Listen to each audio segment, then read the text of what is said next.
But you don't know, Wilma. You don't know what it'd be like to have to live with me. Number 10. MoNique, Precious. This stand-up was primarily known for her comedy chops before delivering a towering performance as Precious Jones's cruel mother. Precious! Precious! Precious! Get down here! MoNique was deemed an early Best Supporting Actress frontrunner, but she was reluctant to do any campaigning for the film. Ironically, MoNique's decision not to campaign only generated more buzz, helping her to sweep throughout the season. You ain't told me nothing about no damn school today. In her Oscar acceptance speech, MoNique thanked the Academy for putting the performance before politics. Politics still played out behind the scenes, though, as MoNique accused Oprah Winfrey, Lee Daniels, and Tyler Perry of subsequently blackballing her. This may explain why MoNique has only appeared in a handful of projects since, although she's re-teaming with Daniels for the horror film The Deliverance. Perry has also reportedly apologized.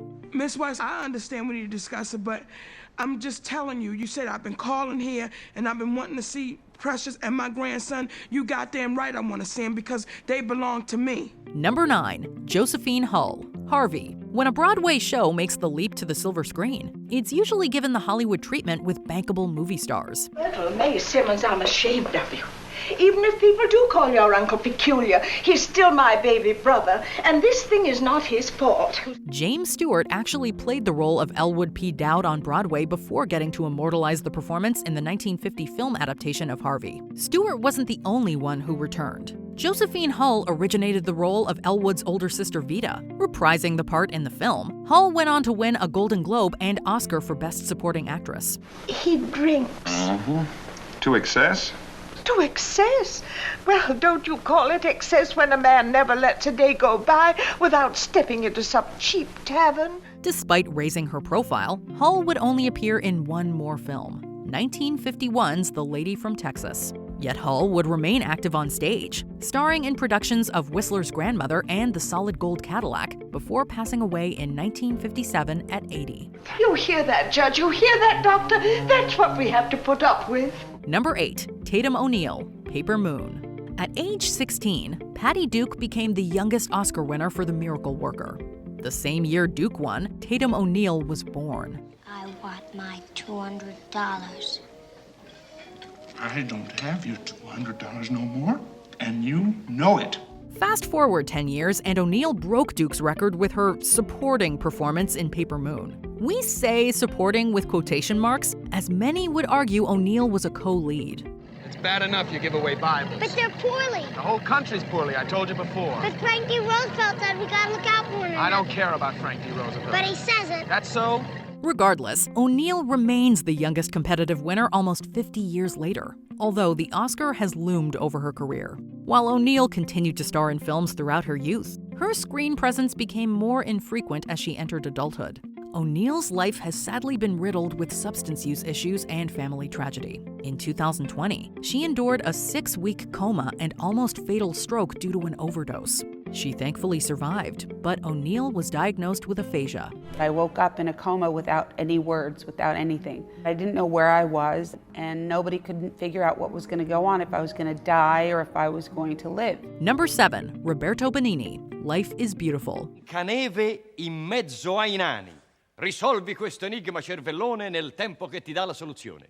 Many were surprised to see Roberto Benigni win the Best Actor Oscar for this bleak yet hopeful dramedy. They were even more caught off guard when an overjoyed Benigni walked over the seats to the stage. While the Italian comedian has appeared in a few Hollywood productions, this Oscar-winning turn seemed to be his Western breakthrough. In 3 casi si perdono tutti i punti. Li perdono 1. Quelli che si mettono a piangere. 2. Quelli che vogliono vedere la mamma. 3.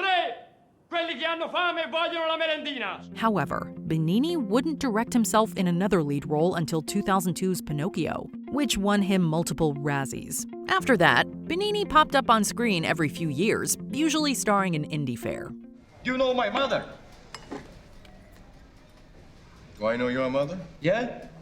No. He essentially played himself in 2003's Coffee and Cigarettes, and a clerk turned celebrity in 2012's To Rome with Love. Strangely, his most high-profile role since winning the Oscar was as Geppetto in another version of Pinocchio. Number 6. Gene Hackman, The French Connection and Unforgiven. Over 20 years after winning Best Actor for his heroic performance as Jimmy Popeye Doyle, Gene Hackman picked up the Best Supporting Actor Oscar for his villainous turn in Unforgiven. All right, gentlemen. He's got one barrel left. When he fires that, take out your pistols and shoot him down like the mangy scoundrel he is. Hackman continued to demonstrate his range in The Birdcage and The Royal Tenenbaums. Outside of a couple of narration gigs, though, he hasn't acted since 2004's Welcome to Mooseport. You're on.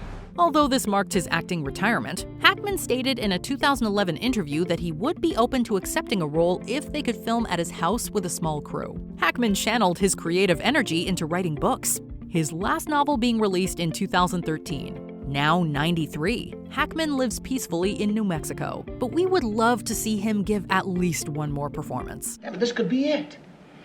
This little candy store guy, he's put on a big show in a fancy nightclub with no narcotics connections. They were all over him. Number 5. Timothy Hutton, Ordinary People. For his empathetic performance as emotionally lost teenager Conrad Jarrett, Timothy Hutton became the youngest male actor to win an Oscar at age 20.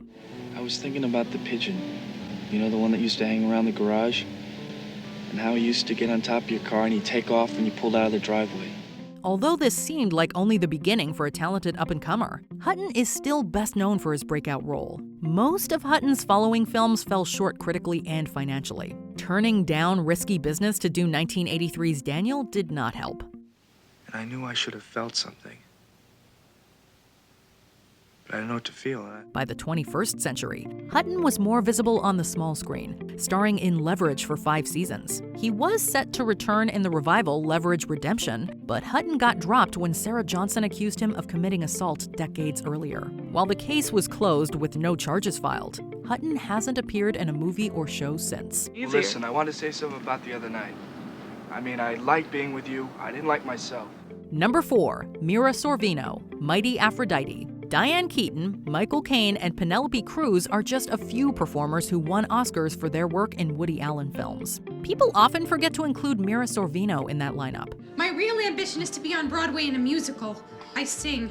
Taking home Best Supporting Actress for her humorous role as sex worker Linda Ash, Sorvino beat out the likes of Kate Winslet and Joan Ellen. No, it's not the money, Lenny. I don't care about the money. I just wanted to win so badly. Outside of her role in the cult comedy Romy and Michelle's High School Reunion, Sorvino has struggled to find a part as noteworthy as her Oscar-winning turn. This could be attributed to Harvey Weinstein, who Sorvino accused of hurting her career after rejecting unwanted sexual advances. Sorvino's career may be on the upswing, though, as her latest film, Sound of Freedom, performed surprisingly well at the box office. I had a really good time with you tonight. Did you? Yeah. Really? Me too. Number 3. Mercedes Ruehl, The Fisher King. Robin Williams and Jeff Bridges took center stage, but Mercedes Ruehl earned The Fisher King its Oscar-winning status. You know, 2 people could be at a party together, sitting right across from each other and never find each other. Another 2 people could be on opposite sides of the world. Nothing could keep them apart. Receiving Best Supporting Actress for playing outspoken video store owner Anne, Ruehl was on a roll. Only a few months before the Oscars, she won a Tony for her lead performance in Neil Simon's Lost in Yonkers. Just hurt my feelings, both of you.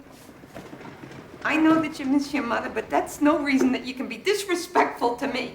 While she remained prominent on Broadway, Hollywood wasn't kind to Ruehl going forward. The day after winning her Oscar, Ruehl received a telegram from director Terry Gilliam saying, quote, "You'll never work again." She thought he was joking, but Ruehl found it hard to book another film gig, with many assuming she'd want more money. Ruehl was also subjected to ageism, primarily limiting her to maternal roles in films like Hustlers. Does anybody have any allergies? And by this I mean really serious allergies, like life-threatening allergies, yeah? Number 2. Richard Dreyfuss, The Goodbye Girl. Richard Dreyfuss is best known for his performances in Spielberg pictures like Jaws and Close Encounters, but The Goodbye Girl turned him into the youngest Best Actor winner at the time. Hi, I think there's been some kind of mistake. I sublet this apartment from this friend of mine, Tony DeForest.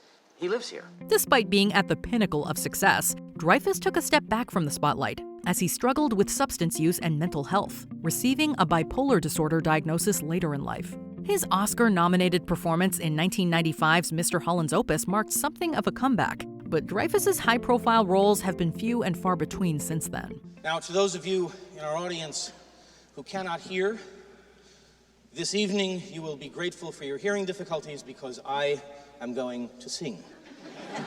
Dreyfuss still occasionally makes headlines, although not for the best reasons. In 2017, he was accused of sexual harassment, and in 2023, Dreyfuss stirred controversy upon criticizing the Academy's new diversity guidelines, saying they, quote, make him vomit. What makes you think that something's wrong? Nothing's wrong. You open with Richard III in front of all the New York Critics tomorrow night wearing a chartreuse hump on your back. Number 1. Harold Russell, The Best Years of Our Lives. Harold Russell had no acting experience before this post-World War II drama, but it's hard to imagine anyone else doing justice to the role of Homer Parrish.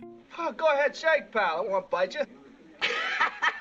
What do you have? Like his character, Russell went to war where he lost both of his hands, which were replaced with hooks. After director William Wyler saw Russell in the propaganda short Diary of a Sergeant, he cast him as Homer. The Academy decided to give Russell an honorary Oscar, assuming he wouldn't win Best Supporting Actor. To the board's surprise, he did, receiving 2 Oscars for the same role. I want you to be free, Wilma, to live your own life. I don't want you tied down forever just because you've got a kind heart. Russell left acting behind to focus on supporting veterans through programs like AmVets. Before passing in 2002, he appeared in just 2 more films, 1980's Inside Moves and 1997's Dogtown. Did you enjoy this video? Check out these other clips from MsMojo, and be sure to subscribe and ring the bell to be notified about our latest videos.